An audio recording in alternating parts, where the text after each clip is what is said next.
All right. Hello, everyone. Welcome back to Comp 2150, Object Orientation. If you're watching this live, I forgot my webcam on my desk, so sorry, I'm just a faceless voice today. I hope that you all had a really great weekend. I hope you all had a great weekend. Today, what we're going to be talking about is assignment 3. So we had a test last week, so I didn't get a chance to talk about this on Thursday last week, but I want to spend some time talking about it today. The assignment was released on Wednesday of last week, and you should have everything that you need to be able to do the assignment. So we talked a lot about interfaces and stuff before we got to releasing the assignment. But today, I just want to kind of give you a run through of what is expected generally and what you should expect your output to look like when you are running your program.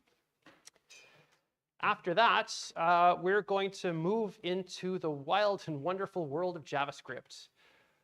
JavaScript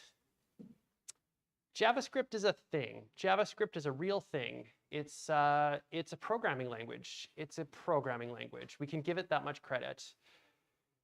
We're going to spend some time today basically introducing JavaScript. So by the end of today's class, what I want you to be able to do is write and run a very simple JavaScript program.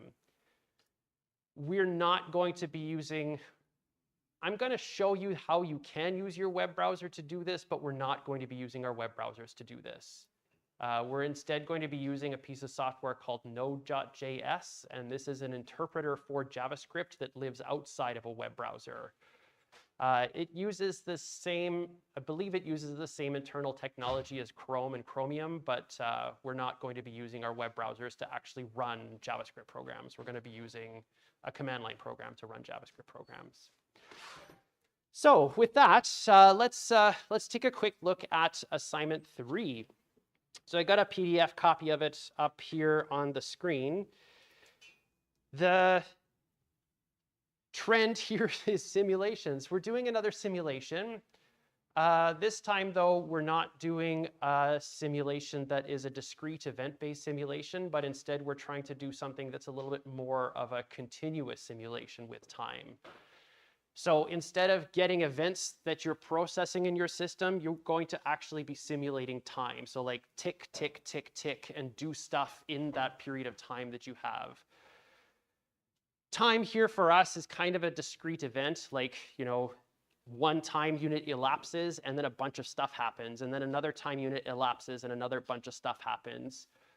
It's not, you know, the way that the real world works where everything is happening all at the same time. Well, have you seen Everything Everywhere All at Once?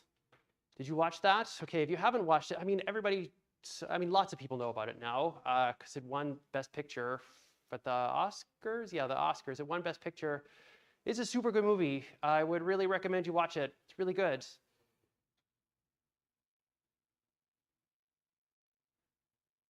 No, I'm just thinking about that Bluetooth earpiece that she has in, that she's talking. Okay, I've digressed really far away from what we're talking about.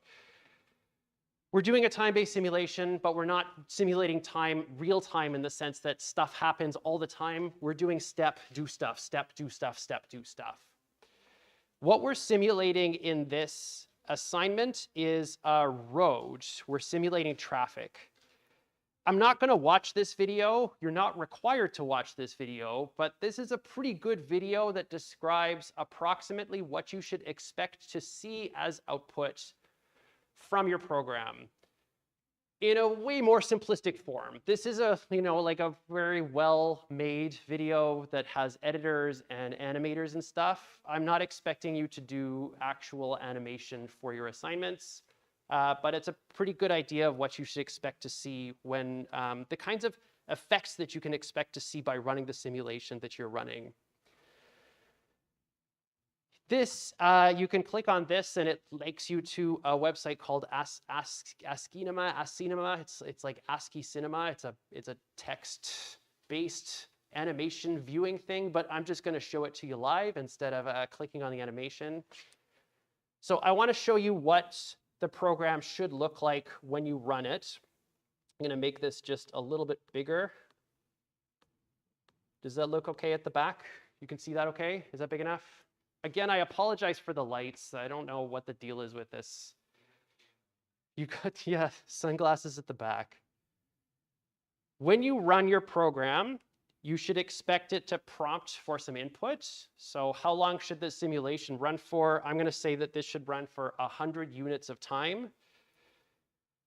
It's going to ask how long the road should be. The road in our simulation is basically ASCII characters. They're single unit spaces, and they can either be occupied or unoccupied. There will either be a vehicle there or there will be nothing there. I'm going to say that I want this to be 100 units long. And the road speed limit, you know, we're not simulating real traffic here. We're simulating units of speed, and the unit of speed that I would typically pick for this is something like 5, so fairly small. I'm not simulating driving down Portage Avenue at 60 kilometers an hour. I just want my speed limit to be 5 units. And then it starts. It's amazing. It's really cool. What you can see, the kinds of effects that we're looking for in terms of how traffic flows is characters like this one here, that sharp symbol. What we're simulating is people just randomly slowing down in traffic.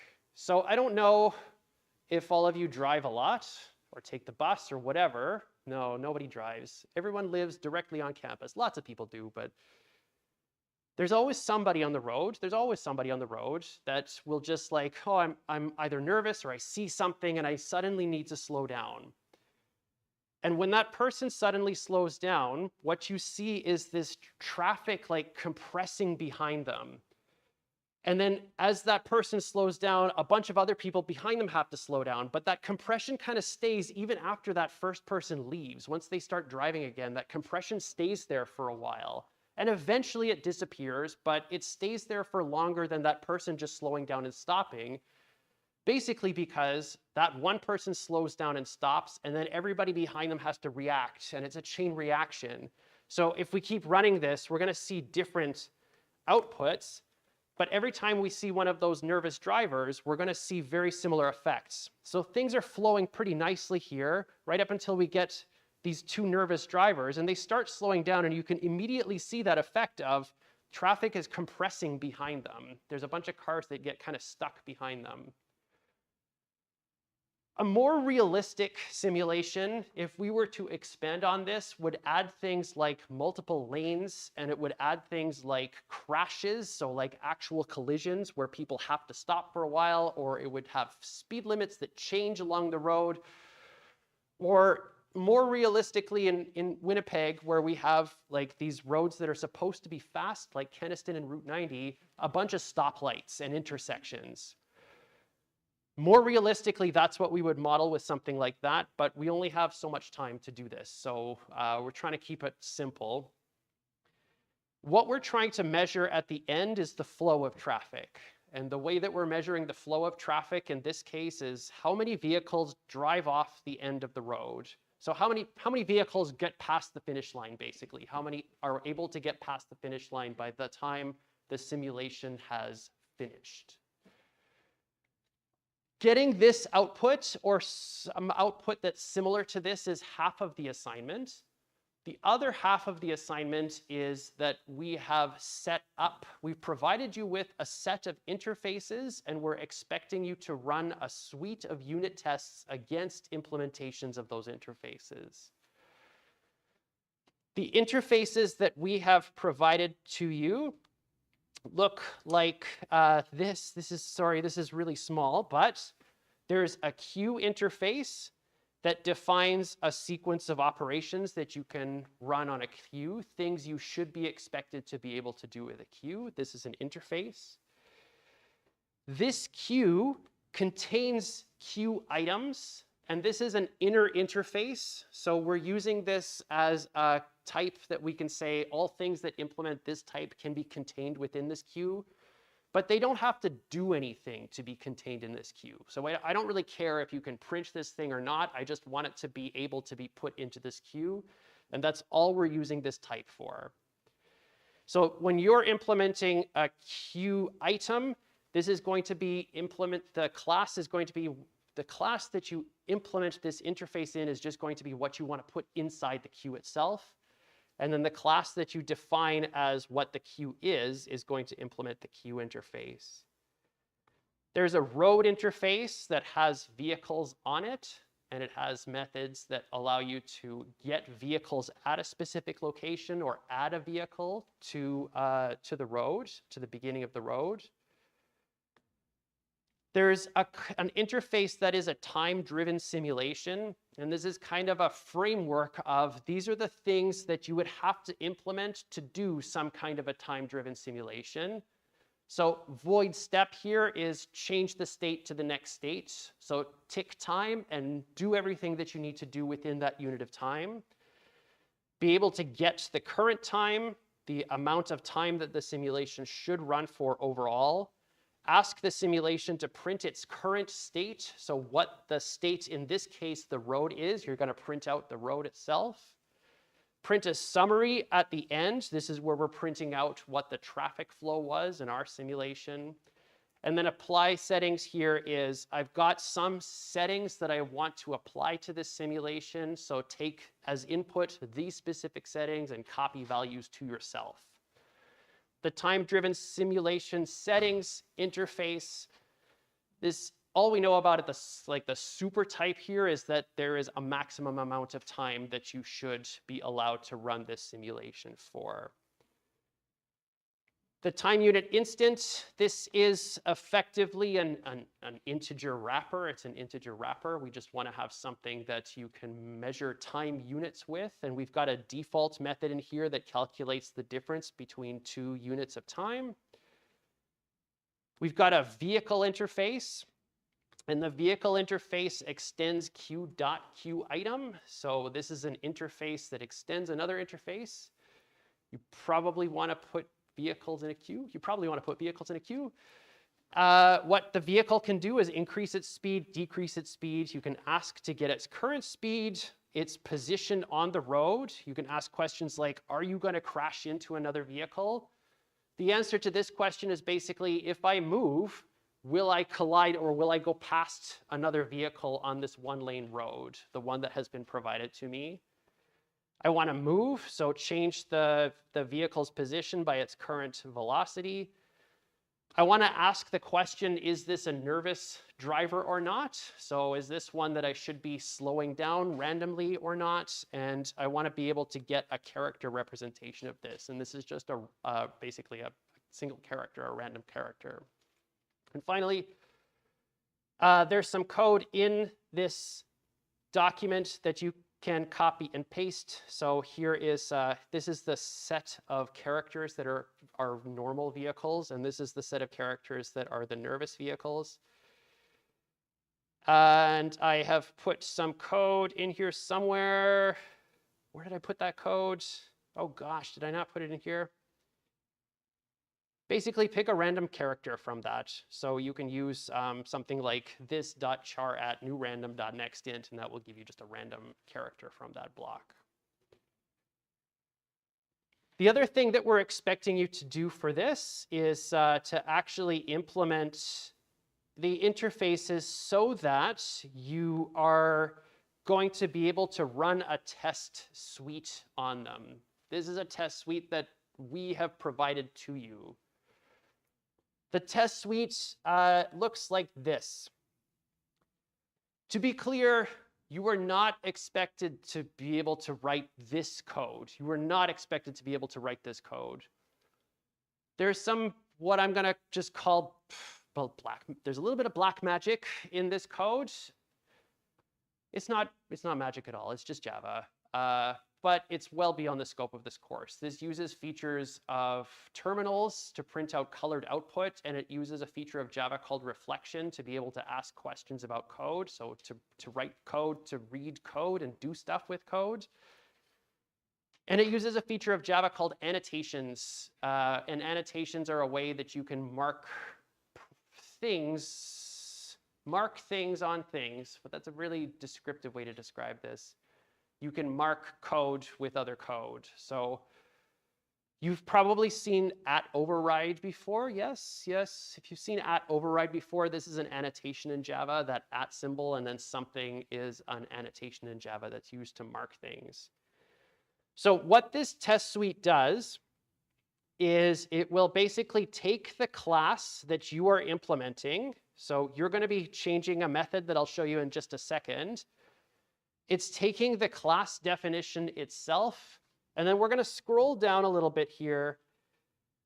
And what it's doing is getting the methods on that class and invoking methods on an instance of that class programmatically. So it's asking, what are all the methods on this class? Which ones have this specific annotation that I've defined? And then it's programmatically calling those methods on instances of the class. Don't worry about this. Don't worry about this part of the code. The part of the code that you should be reading, you should read, is the other parts of the test suite, the actual tests. So here is the Q test. This is a suite of unit tests that will be executed on your implementation of a queue. The suite of unit tests are doing things like testing edge cases. So here's the first unit test. When you create a queue by default, it should be empty. The size that it returns to you should be 0. It should be an empty queue.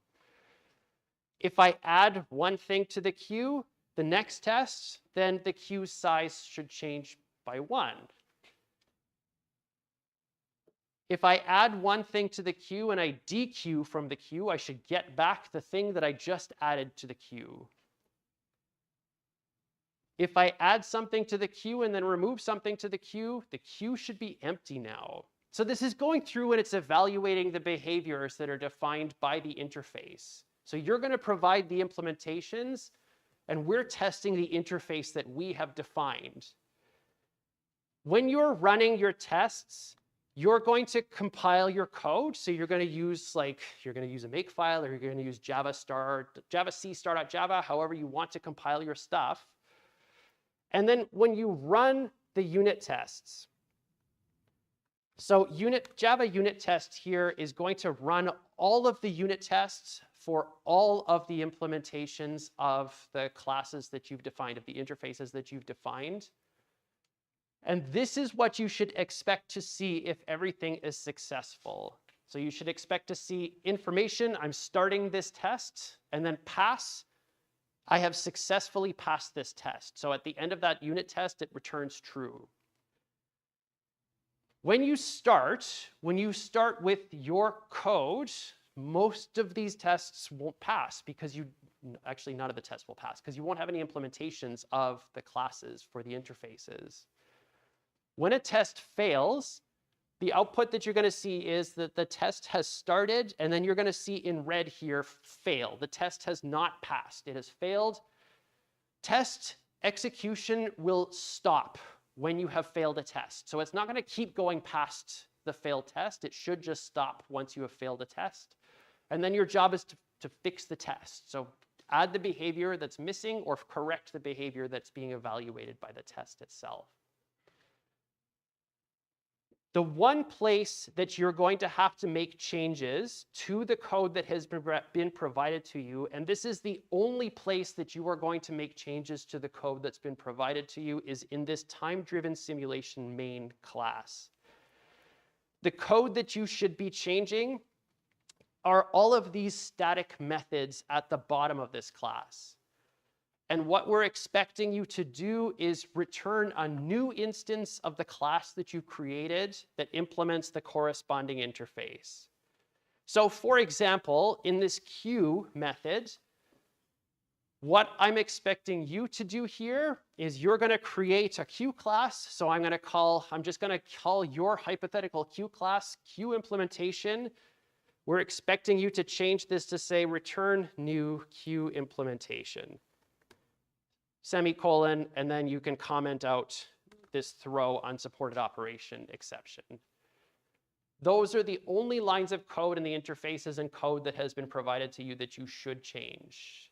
Any changes to the other interfaces, they're just going to be overwritten by the graders. They're just going to copy all of the sample interfaces into your directory to run everything.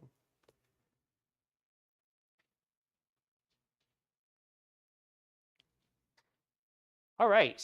Are there any questions about that before I just quickly talk about the assessment parts of the assignment?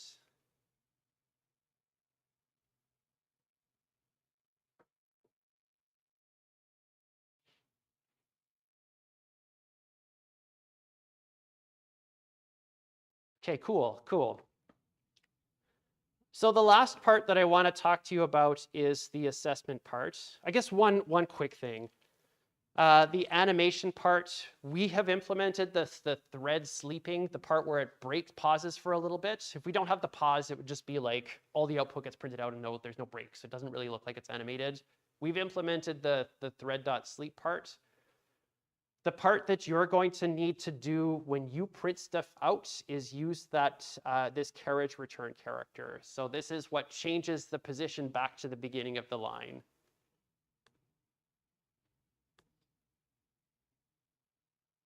So when you do your print statement, you should print out carriage return as the very first character of the output that you're producing. And you should not print a new line character at the end. So don't use print ln and don't put \n at the end of your print statement, because we want this all to be on the same line and just overwrite the same line over and over and over again. All right. So let's skip ahead here to the assessment part. So similar to previous assignments, there's going to be an assessment on your code quality, and that is something that you can find in the course's programming standards on the course webpage. The output here, compared to the other assignments, there's no correct output. There is no correct output, because what we're expecting you to do is generate random numbers. There's no input to this program beyond how long this should run for, how long the road should be, and what the speed limit is. I am expecting your output to be visually similar to my output. So the animation that gets printed out, I would expect it to be similar to what we're seeing in the output that I have just shown you here and what's shown in the animation that's shown in the link that's in this document. The other things that we're looking for here are the report that's at the end of the simulation is reasonable for what we've got here. You're not having thousands of cars flow through a simulation that's running for 100 units of time. The unit tests themselves are going to be evaluated. They're each worth half a point. So, we're going to ask the grader to run the unit tests in your code, and then they're going to see how many tests pass, and then you're going to get a score based on the number of tests that passed. And then the learning outcomes that we're assessing you on this time are force a class to implement abstract methods by having it implement an interface. So we provided you with a bunch of interfaces. Use interfaces as variable types, parameter types, and return values. The methods that you are going to be implementing will require you to return interface types. So you should be doing that. Build classes that implement multiple interfaces at the same time. There are two interfaces here that I think should hopefully be straightforward to choose from in terms of these are the two that belong together. These are the two things that belong together. And then finally, compile and run a Java program with multiple files located in the same directory. This learning outcome is here at this point just to make sure that your code compiles when you submit it. That's the main reason for this being here. We know that you know how to do it, but we want to be able to assess you on that it does compile. So the outcomes are described here and their corresponding levels. And that's basically it. So hold for 30 seconds or so, see if there's any questions. Second part of the assignment is tied to the first one, like interfaces. So the implementation of the interfaces, you'll use those implementations to build the simulation, but they should also satisfy the test suite. Yeah.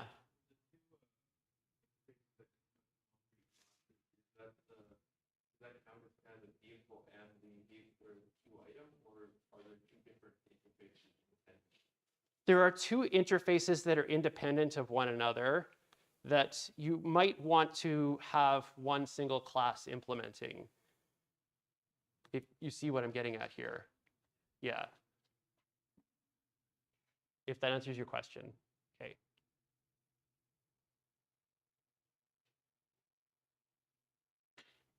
We're good? Okay. All right. Let's do something completely different.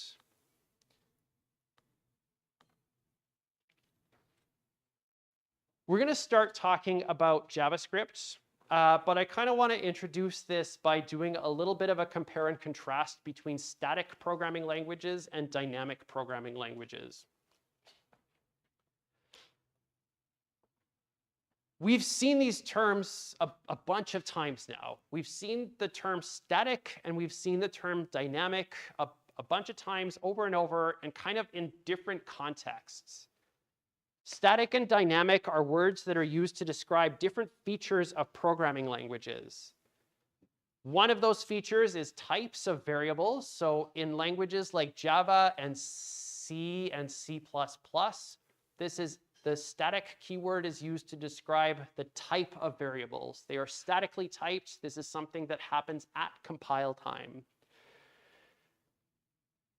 When we talked about variable values, so when we bind a value to a variable in Java and C++, this is dynamic binding, dynamic class binding. This is something that's happening at runtime. So as your program is running, the value of what this variable points at may change, and the class that it's bound to changes at runtime. So it's dynamic in that sense.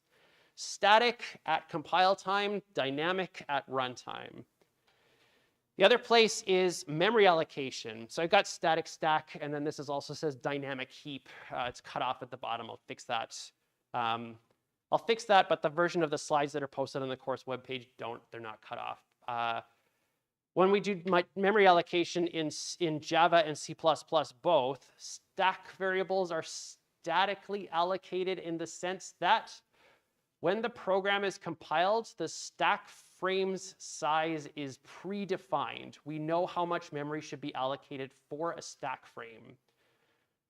Memory allocation on the heap, when we call new, when we call malloc, that's going to be done dynamically. This is something that happens at runtime.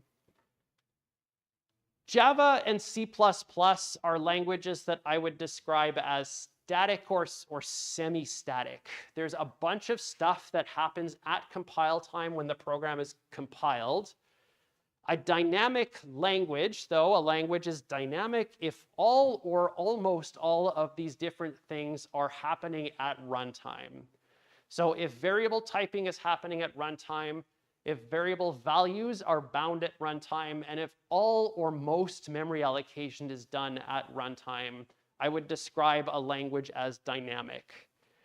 Python and JavaScript are dynamic programming languages. They do almost all of these things at runtime. There's very little that's happening at compile time in a language like Python and JavaScript, especially because Python and JavaScript aren't compiled languages at all. They're not compiled languages at all. They're interpreted languages. An interpreted language is a language where you've got a program's source code and it's executed one line at a time. So we read one line of source code, we run that one line of source code. We read another line of source code, we run that. There are blocks in there, but it's primarily just start at the top, read your way to the bottom, running one single line at a time. Dynamic typing is where the type of a variable is defined purely by what it contains at a specific point in time in the program's execution. So in Java and C++, we declare what type a variable has. We make an explicit statement that says this variable name has a very specific type at compile time. The value of that variable can change at runtime, but there are certain constraints around what that value can be. A dynamically typed language is having a variable's type defined entirely by what that value is at runtime. There are no additional compile time constraints on this. So there's nothing that's defined statically that says what this type is going to be. So here is a piece of code that we've seen a bunch of times in one way or another. We have a superclass. We can assume that these types exist, and we can assume that subclass extends superclass. The static type of this variable s is superclass. It's constrained at compile time. When we run this code, it's dynamically bound to a value of an instance of subclass. But what we are able to say is that this Boolean expression here, s instances of subclass, this will always be true. There is no way that we can get into a state where that statement is false without our program crashing. We're not going to be able to assign a value that is not in that type hierarchy. So when we've got this static type in Java and C++, we're basically saying there are compile time constraints on what you can assign to this thing. In JavaScript, this is a dynamically typed language. The type of a variable is defined entirely by what value it currently has. So we're going to get into this, but if I initialize a variable with the number 10, the type of that variable at that line execution time is number. If I then later reassign it with a string, when that line is finished executing, the type of that variable is now string. When I run another line and I reassign the same value with false, when that code executes, the type of that variable is now Boolean. The type of the variable is dynamically determined when a line of code is executed and based on whatever that value is at that time. This is a dynamically typed language. Python has the same property. We can just reassign kind of randomly whatever we want into a variable.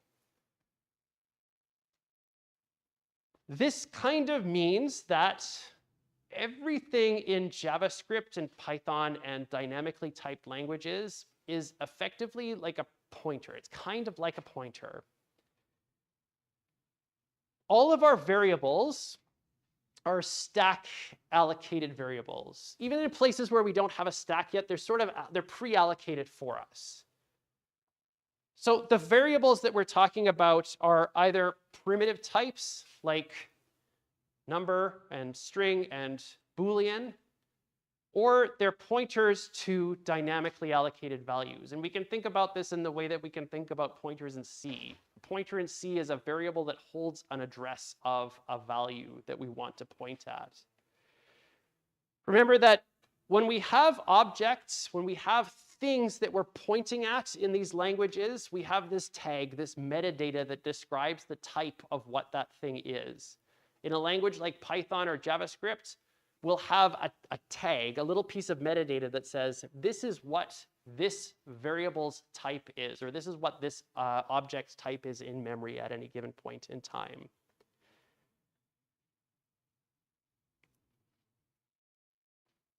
JavaScript is a commonly known name for this language, but it is technically formalized in this standard called ECMA script.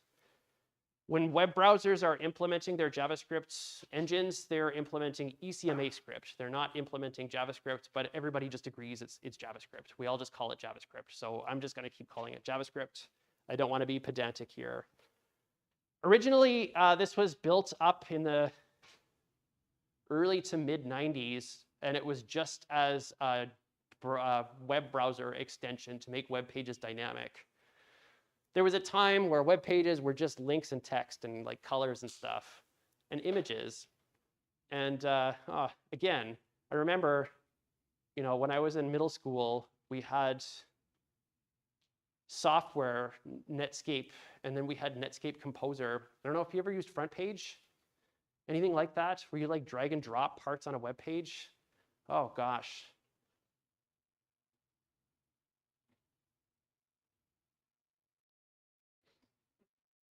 Yeah, okay. The internet used to be a great place. JavaScript grew up. It grew up. So like an anecdote about the implementation of JavaScript, the person who wrote it, his name is Brendan Eich. I'm not sure that he's, and I don't know what he does now, but this language was originally, yeah, your money, yeah, he's just rich, I guess. He worked at NCSA Mosaic, and then he worked at Netscape for a while. But then JavaScript grew up, and it's not just a, no, I was, oh my God, I'm just like my train of thought's going everywhere today. This was like a 1-week project that he did to implement this. We're doing this one language. No, we don't want to use that. Make something different. And then that's what JavaScript became, is this like 1-week project that he burned out and threw together. And now it's this language that's basically powering a lot of the web. JavaScript is now used both in web browsers. So like the web browser that's sitting in front of you right now has a JavaScript engine that's part of it to make web pages and stuff dynamic. But it's also used as a general purpose scripting language, and it's used to build web applications and all sorts of stuff like that. You can use your web browser's dev tools to do everything that we're going to do today up until a certain point. There's one part of what we're doing today where you will not be able to use your web browser's built-in dev tools to be able to do what we want to do. But if you're using Firefox, and I know not a lot of people are using Firefox, but if you're using Firefox, you can right-click on a web page and inspect. And then what I'm going to do here is zoom that up a little bit so that it's a bit bigger. And you can click on this console tab, and there's a prompt.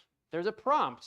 There's a prompt that you can start typing stuff into. Chrome has something very similar to this. I don't remember what the shortcut is. I think it's like Control-I or something to get. Oh, that also works. But there is a keyboard shortcut to get it out. But right-click, inspect element will bring this thing up, and you can click on that now. I welcome you to open this tab if you want on your own machine. And you can start running JavaScript. So let's do it.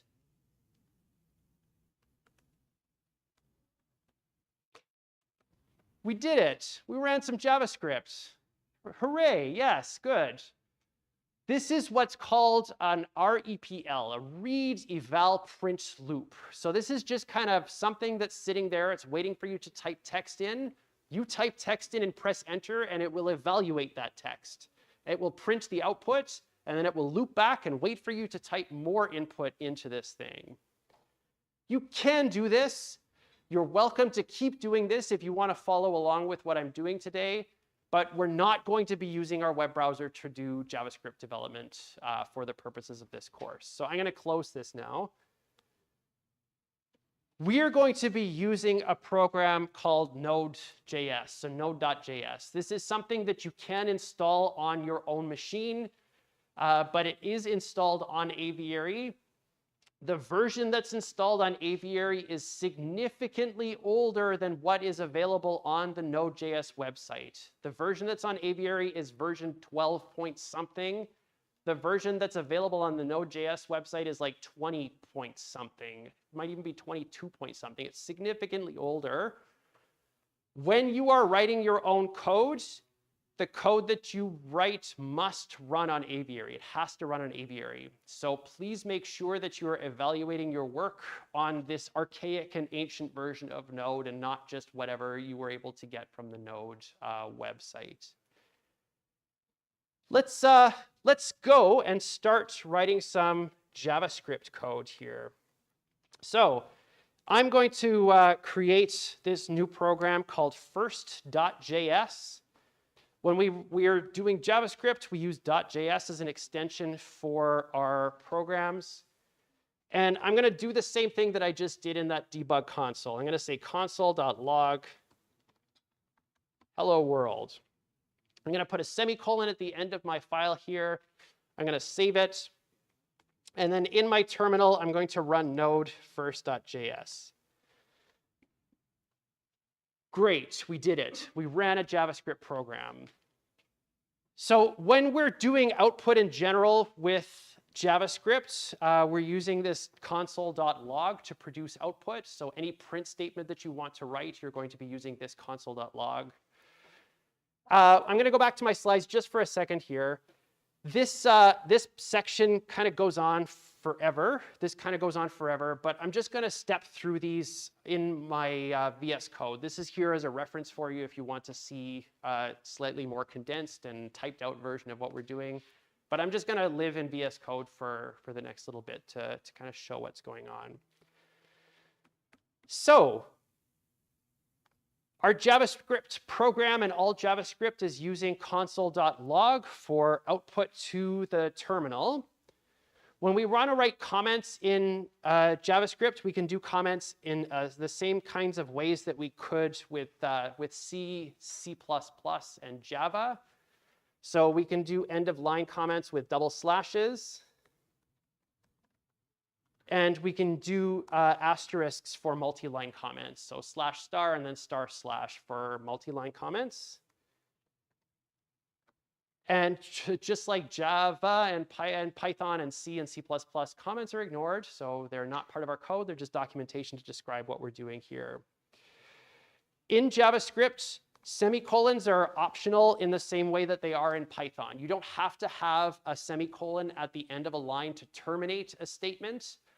But it is, I am personally going to recommend that you put semicolons at the end of your statements just to, partly just as a blind memory of always put a semicolon at the end of your statement, but it's not necessary to have that. So if I don't have a semicolon here, I can still run my JavaScript program and it works fine. I can have multiple lines with no semicolons, and they will behave as I expect them to, but my advice is just blindly put semicolons at the end of your lines to terminate statements, just to kind of to just state your intent of what you're trying to do. When we're going to declare variables in a JavaScript program, the way that we do that is to use a keyword called let. So let is, I'm going to declare a variable now. Then you use the name of the variable that you want to have, and then you can assign a value to that. When you declare a variable, these are scope blocked. So they're like within the current scope, within the current set of curly braces that you have. What are some good words? What's that?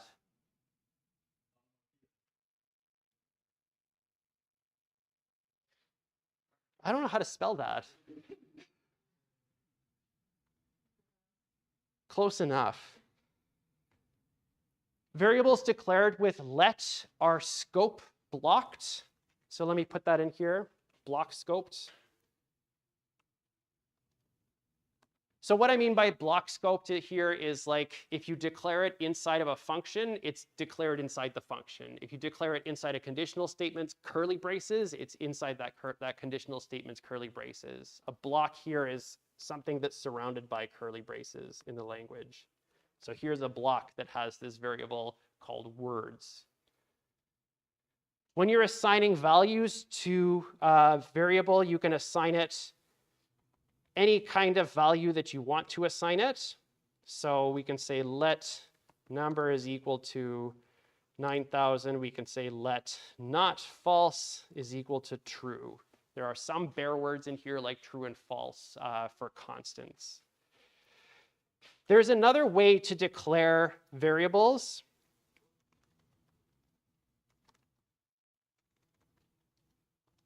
You can use the var keyword to declare variables. So you can say something like var my variable is equal to hello. This is something that you can do, but it means something different than what you're expecting it to mean. When a variable that's declared with let is declared, it only exists when that line of code is executed. When a variable is declared with var, it exists in the enclosing scope. So what that means is I can say something like this. Let me run this. And then I can use it after I give a value to it.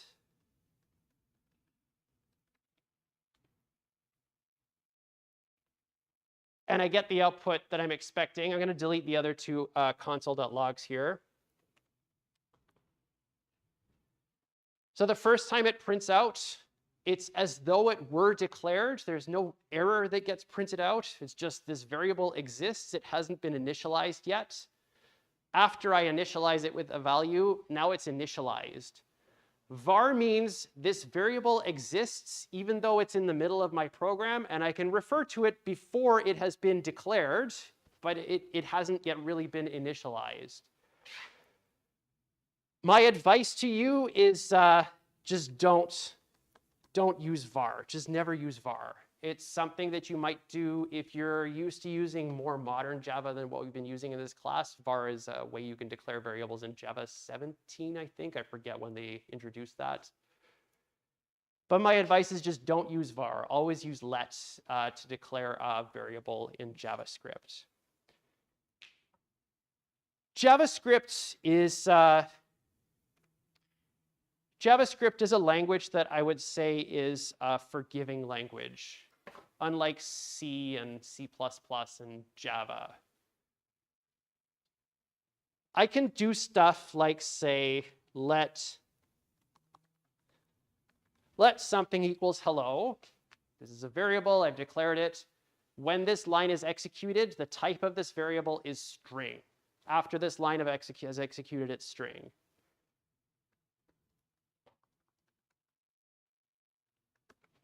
I can give that variable another value.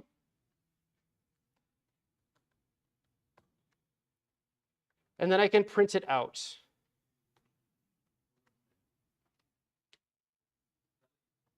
JavaScript is a forgiving language. Some of you shouted out spelling. Yes.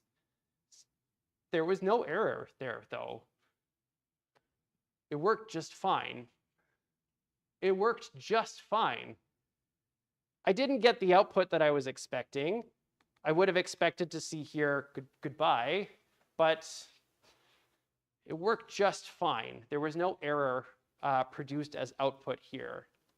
JavaScript is a forgiving language. So this is actually telling us VS Code is helping us out change spelling to something. There's a little thing that's really small and might be hard to see at the back. I'm sorry for that. What this has now done is create a second variable called smoothing instead of something. But it doesn't give us an error. We can also declare variables by just initializing a value to something, but that's not a good way to initialize and declare a variable because it's something that happens when you're doing something that you're not actually trying to do. Yes?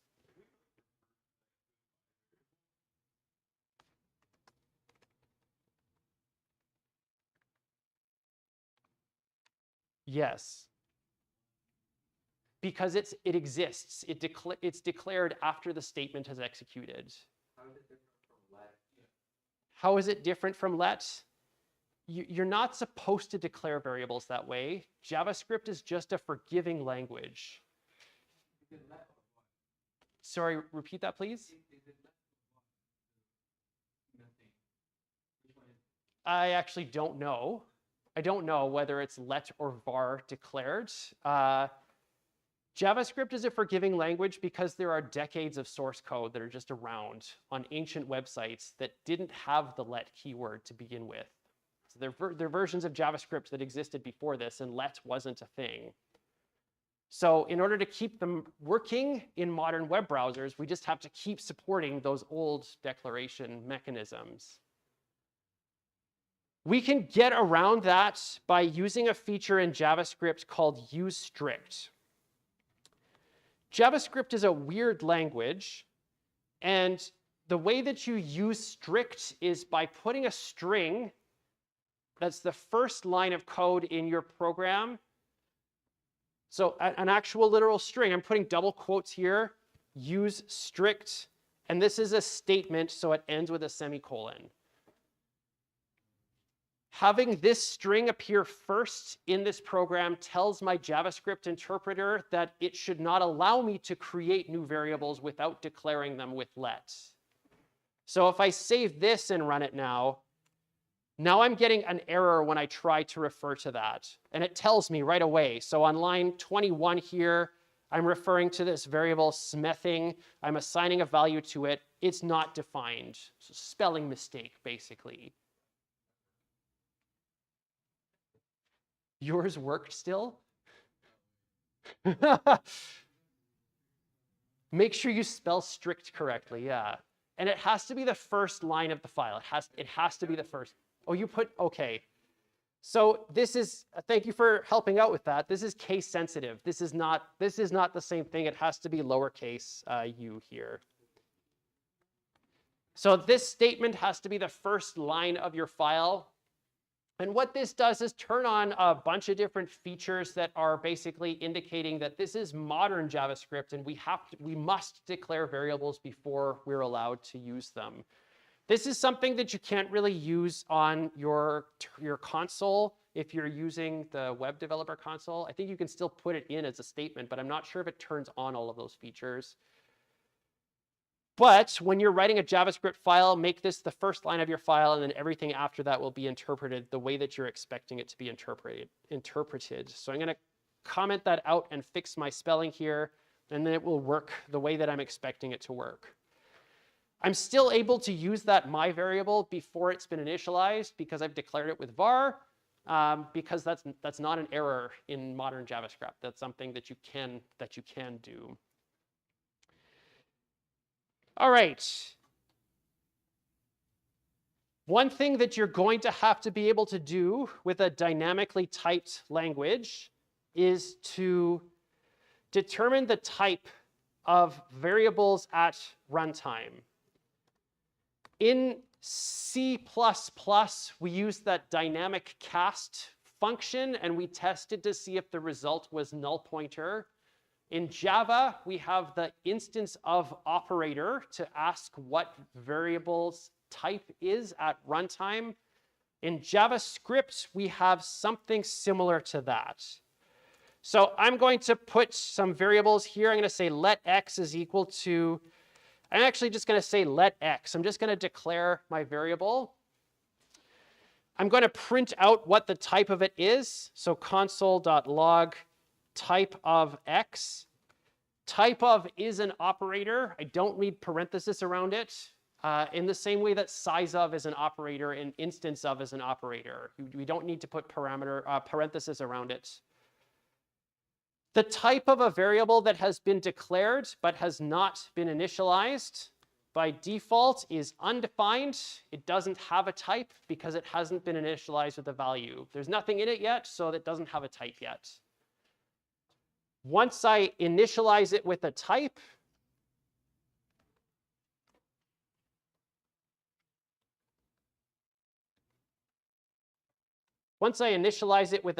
then the type of that variable has a type. It has a type now, so now the type of this variable is string. I'm going to change this to another kind of thing, 3.141596.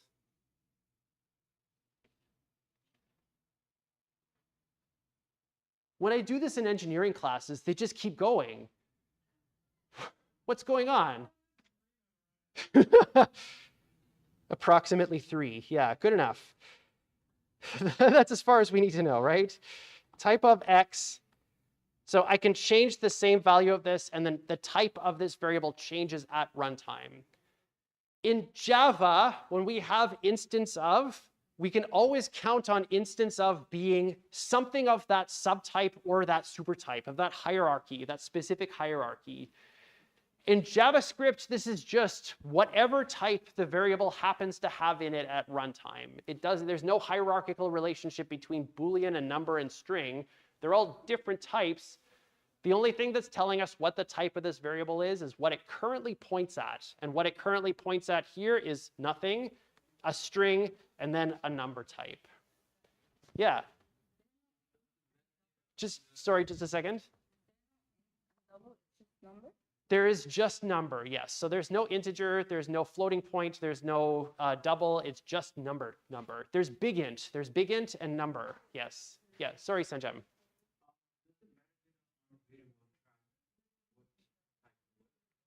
What type it was before? No. So when you reassign a value here, so when I say x is equal to hello and then later x is equal to pi, I'm changing the value that the pointer has. So it doesn't really know what it pointed at previously. It's just whatever it's currently pointing at right now.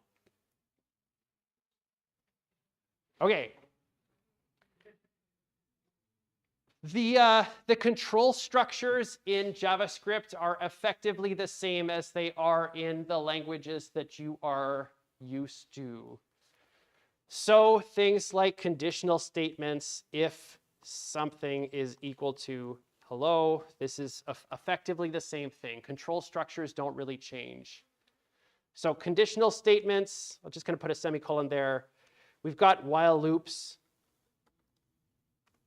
We've got for loops, and I'm going to show you this in a second because JavaScript has a for each syntax in the same way that that modern Java has. There's a keyword this in JavaScript. We're not going to talk about classes and objects in JavaScript today, but we'll talk about that on Thursday. But the this keyword means the same thing in JavaScript that it means in Java and C++. There's a switch and then corresponding case statements in JavaScript in the same way that there is in C and C++. There's a return keyword that works the same way as it does in Java and C++. The other thing that we have in JavaScript is that curly braces are used to define blocks. So this is not like Python where you have white space to indent things. This is more like Java and C where we have curly braces to indicate that there's a block of stuff that's beneath this. And then there's that same caveat with things like conditional statements and loops, where if you have no curly braces, it's just the next line that's being used for that. So again, common advice is just always have blocks instead of having no curly braces there. With loops in JavaScript, we have two kinds of for loops that we can use to iterate over an array of things. So I'm going to step ahead here for a second, and I'm going to say let my array is equal to new array of size 10. There's two ways to iterate over this array in JavaScript. There's your traditional for style loop. So let I is equal to 0, I is less than my array.length, I plus plus, and then console.log. So print out my array at I.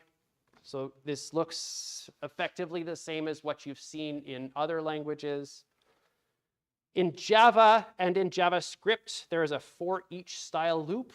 So we can say for let num of my array. So this declares a variable that's scoped inside of this loop called num, and it will iteratively assign to it each value in the array. So I can say here console.log num, and this will effectively do the same thing as the previous loop. So if I save this and run it, it prints out a bunch of undefined because there's nothing in those arrays right now. So let me do this slightly differently. Let's, in this one, put my array at I is equal to I, and then we can console.log num, and we get the output that we're expecting to get with that. So there's regular for style loops, also for each style loops. Generally, if you want to apply something to every element in an array, if you want to do the same thing to every element in an array, you would use the for each style loop as opposed to the more traditional I-based array, index-based array. All right. OK, so let's keep trucking along here. Functions in JavaScript are approximately what you're expecting them to look like. They're approximately what you're expecting them to look like. To declare a new function, we use the function keyword. You'll note that I'm just putting this wherever right now, but I'm going to suggest a specific ordering of parts of your program later. A function in JavaScript uses the function keywords, then the name of the function that you want, so my function, and then the parameters that you want to accept. There's two things that you should notice about this. One is that this lacks a return type. It lacks a return type because this is a dynamically typed language. There is no type to return here. There's also no types on the parameters. I haven't declared these parameters as having a specific type. They are just variables that I can use within my function. So in here, I can say something like return param1. Let's say I'm going to change this to be add numbers, add things. And I'm going to say param1 plus param2 plus param3. I'm not sure if you can see this on that screen with the lights on, but it's changing the colors of the variables from a lighter gray to a darker black when I'm using them to kind of say this is unused, and then it becomes used after I've used it in a statement.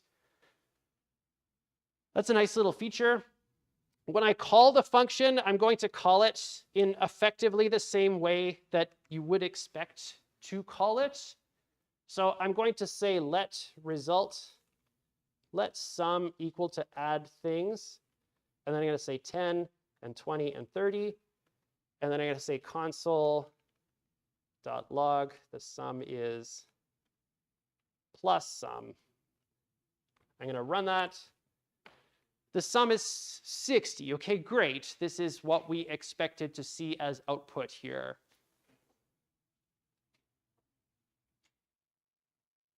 JavaScript is a dynamically typed programming language. So I can say things like 10.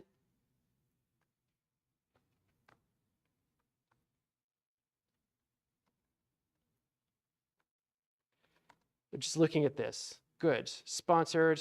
And then, yeah, let's put pi in here. 1415926. Okay. And then I can say console.log. So the sum is okay.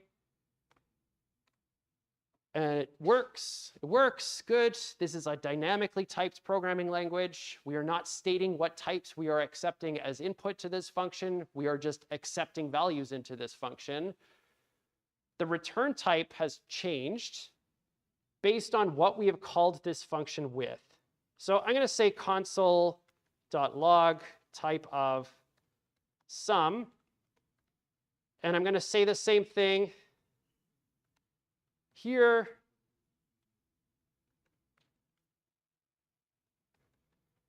The type of the variable that we're assigning this into, the result of that into, has changed. So at first it's number, and then it becomes string the second time we call it, because we're concatenating strings together at that point. The other unfortunately weird thing we can do with JavaScript is we can say sum is equal to add things 10. And I'm going to note here that I have put usestrict at the top of this file. Usestrict implying, hey, let's turn on some security features. I can say sum is equal to add things 10, and then I can say console.log, the sum is, and is not a number. The sum is, the sum is. It's not a number. That's definitely the sum of that. Okay. The other thing we can do is, this is just the weird stuff with JavaScript lecture. 10, 10, 10, 10, 10, 10, 10, 10, 10. Okay. There's definitely more than 3 variables there.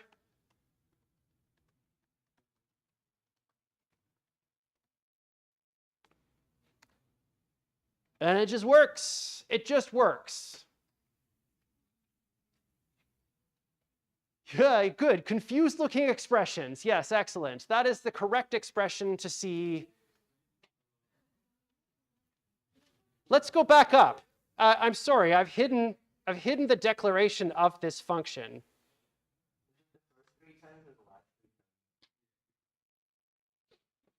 Oh, that is a good question. Okay, is it the first three tens or the last three tens?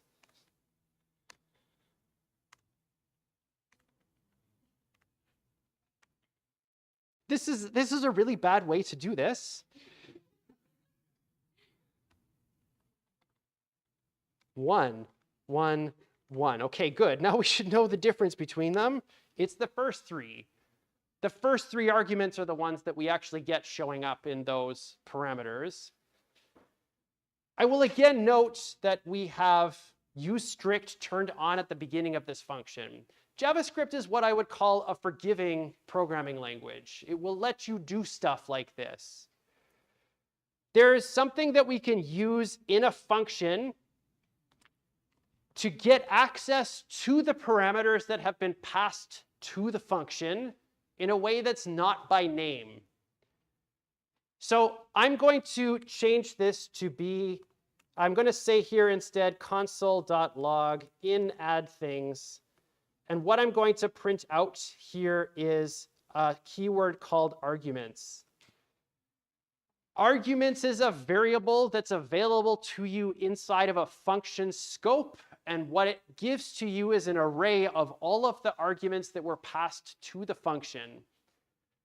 So I'm going to put some extra lines in here so that we can see, some arrows so that we can see where we are in this output. And what we get from this is it's an object argument. Okay, that was not helpful. That's not what I wanted to see. Arguments here is an array, so I can say things like arguments at 0. In add things, param1 is arguments at 0, and then I'm going to copy and paste this line a couple times. 2, 3, 4. So going past the end of what we have there. And we get the values that are inside of what has been passed to this function.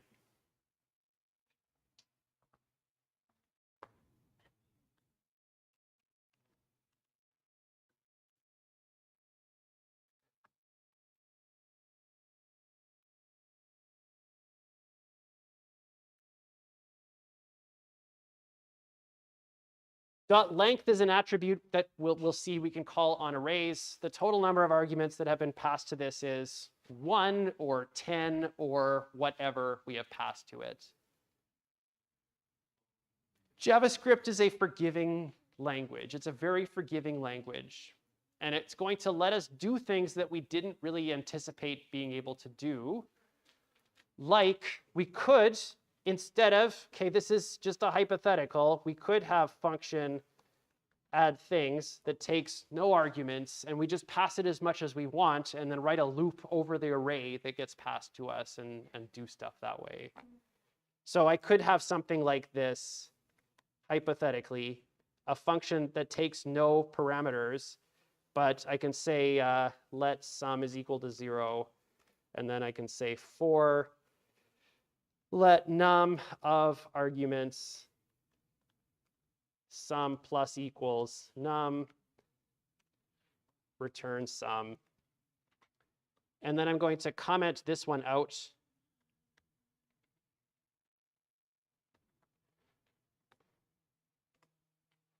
And I get what I'm expecting to get as output now. So in the first case here, we're passing 10, 20, 30. And we're printing out that the sum is 60. It's just taken that as an array and added them all up the way that we're expecting it to. In the second one, we're concatenating them together. We're using plus equals, and they're just being strings concatenated together. In this place, we're calling it with one argument. So we get 10. That's the sum of one argument. And then the sum of all 10 of these arguments is 73. Yeah. Can you set limits to how many arguments you can accept? So the arguments array that's defined here is defined by the language. So this isn't something you control. You don't need to initialize arrays like Java, right? You do need to initialize you need to initialize arrays in the same way that you do in Java, yes. So you have to give values to locations of the array. We'll get to that. We'll get to that. In this case, though, the arguments array is just populated with all the things that were passed to the function when it was called. OK, so I'm actually going to comment this one out. I'm going to put the other one back, and I'm going to leave that as what's in here when I post this up on the course webpage for you to take a look at. OK, so we're going to talk about arrays right now. So arrays can be either statically or dynamically initialized. So we can statically initialize an array by just giving it a specific value when we write the script. So I can say things like let my array is equal to, and then I use square braces to indicate I've already got something called my array1. We can use square braces to say this is an array of values that we want to have. We can then initialize let my array2 is equal to 1, 2, 3. We can put stuff in there. So these are all going to be of type number inside this array. But because this is a dynamically typed language, we can have things that are effectively the same thing as an array of object in Java. So something like 1, a string, and then a Boolean value. You shouldn't do this, but you can do this in JavaScript. The other way that we saw already is that we can initialize an array using something that looks like dynamic memory allocation by using a new keyword and an array and then the number of elements that we want to have in the array itself.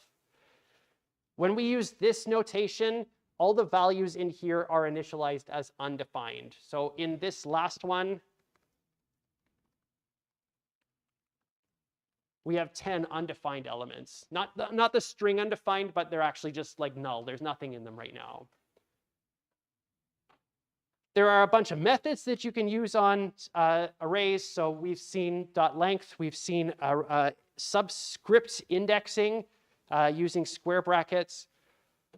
There's also a method called indexOf. It works kind of the same way as indexOf on string does in Java. So I can say something like my array2.indexOf, and then the number 3, and this will tell me what that object is. This is a terrible example because it's just using that. I'm going to say my array3 index of hello. So this is going to tell me what index this lives at, so it will return 1 in this case. We can also concatenate arrays together. So we can say my array4.concat new array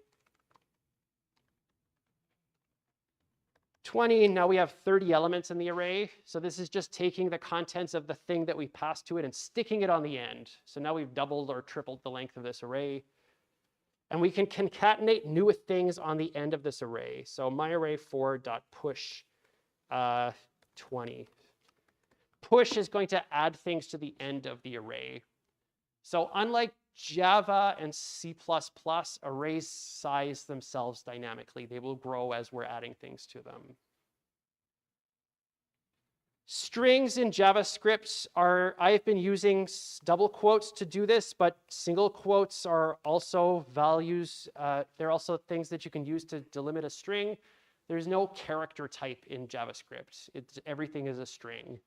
So whether you're using single quotes or double quotes, they're all going to be strings. There is no primitive character type.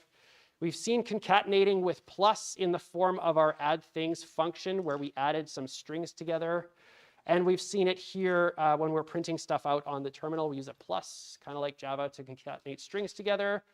There's also a split function in JavaScript that will work kind of the same way that split does in Java. I'm just going to skip a couple things here because they're kind of what we expect them to be, but I'll talk about it again next class. I want to get to the really weird part just before we finish. So I'm going to run Node on my terminal in the same way that the console does in the web browser, so just as a read eval print loop. And I'm going to start typing expressions in. Yeah, I'm just going to start typing expressions in.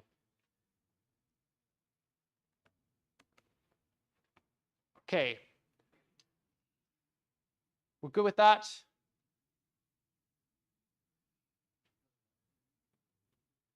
OK, good with that. Yes.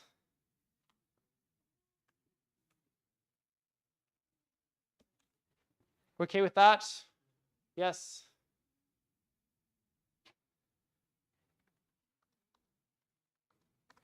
We're okay with that? Uh-huh. Yes. Okay. Are we okay with that?